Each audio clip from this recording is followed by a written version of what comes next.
Hello everyone, welcome back to my class. कैसे हो आप सभी?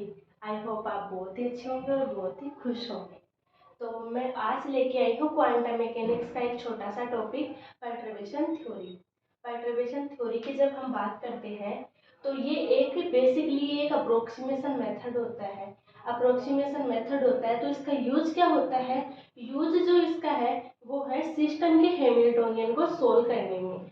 सिस्टम, कोई भी सिस्टम है उसके हैमिल्टोनियन को जब सोल्व करते हैं तो वो हम परटर्बेशन थ्योरी की हेल्प से सोल्व कर सकते हैं। तो आगे हम बात करें कि जैसे कि कोई सिस्टम है, उसकी एनर्जी में स्मॉल चेंजेस आते हैं या फिर बोले तो एनर्जी में करेक्शन आती है, स्मॉल टर्म की करेक्शन होती है। उन करेक्शन को सोल्व करने में, कैलकुलेट करने में परटर्बेशन थ्योरी का यूज किया जाता है। तो सबसे पहले इसका जो एग्जाम्पल है वो है fine structure correction. Fine structure correction जो है उसमें क्या होता है कि ये फाइन स्ट्रक्चर करेक्शन या बोल सकते हैं किसी सिस्टम के एनर्जी की जो स्पिन ऑर्बिट इंटरेक्शन में जो एनर्जी होती है सिस्टम की, तो उसको कैलकुलेट करने में भी परटर्बेशन थ्योरी का यूज किया जाता है। आगे हम बात करें कि जैसे कि ये तो हो गए इसके एग्जाम्पल। जैसे कि कोई भी एटम है, कोई भी एटम है, उसको यदि हम एक्सटर्नल इलेक्ट्रिक फील्ड में रखते हैं, एटम को एक्सटर्नल इलेक्ट्रिक फील्ड में रखते हैं, तब उसकी एनर्जी में जो करेक्शन आएगी, उन करेक्शन को सोल्व करने के लिए परटर्बेशन थ्योरी का यूज किया जाता है। इसको क्या बोलते हैं हम? Stark effect. स्टार्क इफेक्ट इसको बोलते हैं। कैसे हुआ कि जैसे एटम को रखा कहाँ? एक्सटर्नल इलेक्ट्रिक फील्ड में रखा। इलेक्ट्रिक फील्ड का यूज हुआ तो क्या हो गया यहाँ पे? Stark effect. सेकेंड हम बात करें कि एक एटम को यदि हम एक्सटर्नल मैग्नेटिक फील्ड में रखते हैं तो वहां पर एनर्जी की जो करेक्शन टर्म को सोल्व करने के लिए परटर्बेशन थ्योरी का यूज किया जाता है। तो उसको क्या बोलते हैं हम? Zeeman effect. मतलब यहाँ पे क्या हुआ, एटम को रखा हमने कहाँ पे? मैग्नेटिक फील्ड में, तो यहाँ पे उसको बोलेंगे जीमान इफेक्ट। जीमान इफेक्ट इसको बोलते हैं। आगे हम बात करें तो इसके बेसिक से एक इक्वेशन होती है, क्या? हैमिल्टोनियन क्या होता है? टोटल हैमिल्टोनियन होता है अपना H note plus lambda H P. यहाँ पे ये तो एच नोट जो है वो क्या हो जाएगा? मेन हैमिल्टोनियन हो जाएगा। ये हो गया अपना मेन हैमिल्टोनियन।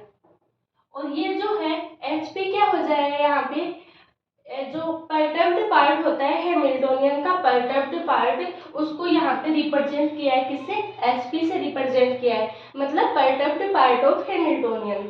तो यहाँ पे ये जो एचपी परटर्ब्ड पार्ट हो जाएगा, लेमडा यहाँ पे कोई कांस्टेंट टर्म आ जाएगी, तो लेमडा की जो वैल्यू होगी वो लेमडा की वैल्यू क्या हो जाएगी? 0 to 1, लेस देन 1 ही रहेगी, 1 से ऊपर नहीं जाएगी इसकी वैल्यू। तो लेमडा की यहाँ से वैल्यू आ जाएगी। आगे हम बात करें कि ये जो इसके बारे में, अब यहाँ पे बात आ गई एचपी के बारे में। तो देखो परटर्बेशन थ्योरी जो है वो दो टाइप की होती है, एक तो टाइम डिपेंडेंट, दूसरे टाइम इंडिपेंडेंट। तो जो यहाँ पे ये डिपेंड करेगा किस पे? एचपी पे। एचपी जब टाइम पे इंडिपेंडेंट होगा, टाइम पे डिपेंड नहीं करेगा, तब जो यूज होगी वो होगी परटर्बेशन थ्योरी। कौन सी? Time independent.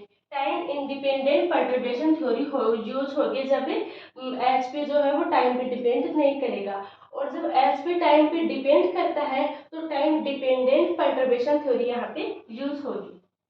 तो आगे हम बात करें कि टाइम, फर्स्ट ऑफ ऑल आ गया यहाँ पे टाइम इंडिपेंडेंट परटर्बेशन थ्योरी। तो टाइम इंडिपेंडेंट परटर्बेशन थ्योरी जो होगी वो सबसे पहले हम एक फंक्शन लेते हैं, एक इक्वेशन लेते हैं, जहाँ पे हम जीरोथ ऑर्डर का एक फंक्शन लेके चलते हैं।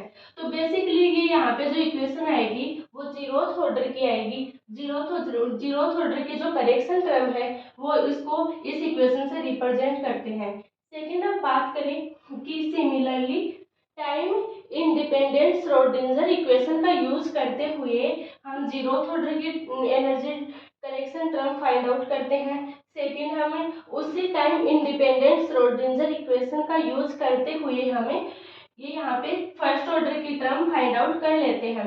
बाद में इसी सिमिलरली सेकेंड ऑर्डर की टर्म भी हम फाइंड आउट कर लेते हैं। तो ये है अपनी टाइम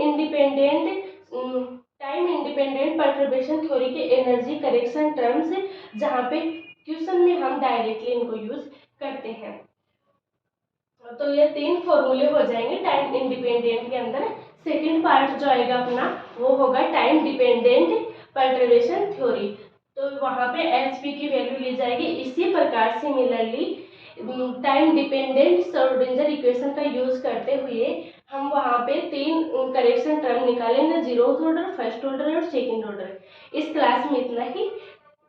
जो सेकंड जो होगा वो नेक्स्ट क्लास में मिलेगा आपको। Thanks for watching this video. अगर क्लास अच्छी लगे तो please like, share and subscribe जरूर करिएगा। Thanks for watching.